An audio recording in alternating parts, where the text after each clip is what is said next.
उपाय केला, विवाह झाला. या सदरामध्ये आज 76वी केस आपण पाहतात. आजच्या केसमध्ये 2 वर्षापूर्वी या मुलाने आणि त्यांच्या पालकांनी माझ्याशी संपर्क केला होता. त्यांना मी 2 उपाय सांगितले होते. 121 अथर्व शीर्षक हा उपाय करणे आणि एक राहूच्या महादशेसाठी, म्हणजे या मुलाची राहूची महादशा सुरू असल्यामुळे एक विशेष उपाय सांगितला होता. हे दोन्ही उपाय त्यांनी केले आणि मी सांगितल्याप्रमाणे मे 2024 मध्ये हा विवाह झाला. हे या विवाहाचं चित्र त्यांनी मुलाच्या आईने मला आज पाठवलेलं आहे. आज त्यांच्याशी माझं बोलणंही झालं.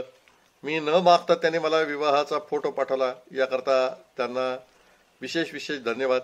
आपल्याही कुटुंबामध्ये जर का कुणाचा विवाह लांबला असेल, मित्रमैत्रिणींमध्ये कुणाचा विवाह लांबला असेल, विवाह जुळून येत नसेल, तर खालील दिसणाऱ्या व्हॉट्सअपवरती आपण संपर्क करावा. नम्र विनंती. धन्यवाद.